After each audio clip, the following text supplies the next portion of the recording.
ہے کہ عرس پاک اللہ کے رسول صلی اللہ علیہ وسلم نے منایا کہ نہیں منایا؟ اب اس میں کیا کیا جاتا ہے؟ عرس میں اللہ والوں کے قبروں کی زیارت کی جاتی ہے، مزار کی زیارت کی جاتی ہے، اس پر آ کر کے قرآن کی تلاوت کی جاتی ہے، نعت خانے منقبت خانے کی جاتی ہے، قرآن خانے کی جاتی ہے۔ تو اللہ کے رسول صلی اللہ علیہ وآلہ وسلم نے یہ کام کیے ہیں کہ نہیں کیے ہیں؟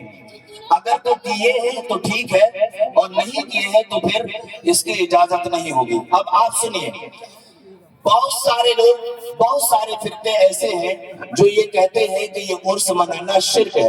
پہلی بات تو انہیں شرک کا معنی پتہ نہیں کہ شرک کسے کہا جاتا ہے، میں اس بحث میں نہیں پڑھنا چاہتا۔ اللہ کے رسول صلی اللہ علیہ وسلم، چونکہ ہم جب عرس مناتے ہیں تو قبروں پر جاتے ہیں، اب ہمیں دیکھنا یہ ہے کہ اللہ کے رسول صلی اللہ علیہ وسلم کسی کی قبر پر جاتے تھے کہ نہیں جاتے تھے؟ تو ایک حدیث پاک ہمیں ملتی ہے، اللہ کے رسول صلی اللہ علیہ وسلم کا ایک فعل ہمیں ملتا ہے، کان یزور قبور الشہداء بأحد۔ حدیث پاک میں آتا ہے اللہ کے رسول صلی اللہ علیہ وسلم ان شہداء یعنی ان شہیدوں کی قبروں پر تشریف لے جاتے تھے جو جنگ احد، غزوہ احد میں شہید ہوئے، ان کی مزارات پر سرکار تشریف لے جاتے تھے۔ امتیو یار بولو سبحان اللہ، اچھا کام کر رہے ہو، اللہ کے رسول کی اتباع کر رہے ہو، ہے نا؟ اب یہ علماء جانتے ہیں اللہ کے رسول صلی اللہ علیہ وسلم ایک مرتبہ نہ گئے، ایک مرتبہ نہ گئے، یہ علماء جانتے ہیں۔ فعل مضارع پر جب کام داخل ہو جاتا ہے تو وہ پاسٹ کنٹینیو کا فائدہ دیتا ہے، یعنی ماضی استمراری بن جاتا ہے۔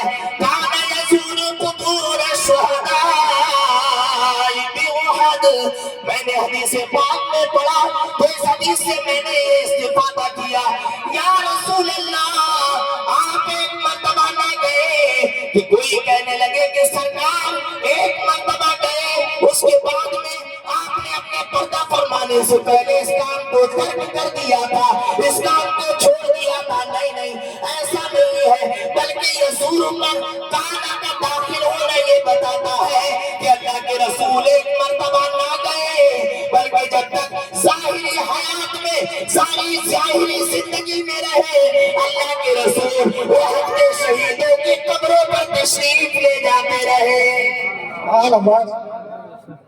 اگر آپ سننا چاہتے ہیں پچھلے بار میں بڑی طرح محبت سے بولیں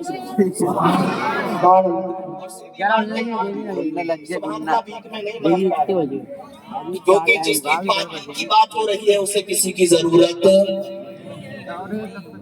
وہ تو سمد ہے، اللہ سمد سمد ہے، اسے کسی کی ضرورت نہیں، بولو گے نہیں ہمارا فائدہ ہے، نہیں بولو گے تو تمہارا نقصان ہے نا؟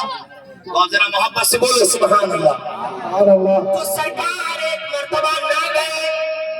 میں نقطہ یہ بتانا چاہتا ہوں کہ سرکار شہیدوں کی قبروں پر، مزاروں پر جاتے رہے، اور سرکار کی حدیث وہی حدیث نہیں ہوا کرتی ہے جو سرکار نے اپنی زبان سے فرمایا ہو، بلکہ ہر اس بات پر جواز کا فتویٰ دیا جاتا ہے جس کو سرکار نے اپنی زبان سے ارشاد فرمایا ہو، یا خود سرکار نے وہ کام کیا ہو، یا صحابہ نے سرکار کے سامنے وہ کام کیا ہو اور سرکار نے اس کام سے منع نہ کیا ہو۔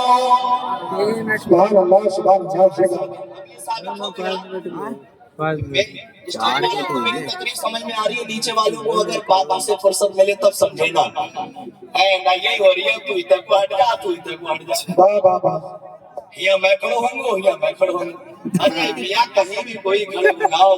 سرکار کی بارگاہ میں ہم لوگ فقیر بن کے آئے ہیں، سرکار کی محفل ہے، اگر چاہے سرکار تو تشریف لے آئے، لیکن اگر ہم بادب نہیں رہیں گے تو پھر یہ توقع نہ رکھیں۔ بہرحال مجھے اپنی بات کرنے سے مطلب ہے، ذرا محبت سے بولیں سبحان اللہ۔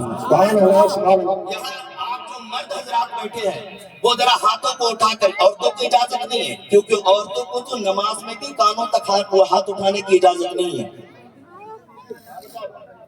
کیوں؟ کبھی جانا ہم مذہب امام اعظم، مسلک امام اعظم پر ہیں، جس کو پہچان کے لیے بریلی کے شاہ سے یاد کیا جاتا ہے مسلک اعلیٰ حضرت۔ اعلیٰ حضرت کبھی پوچھا عالموں سے، کبھی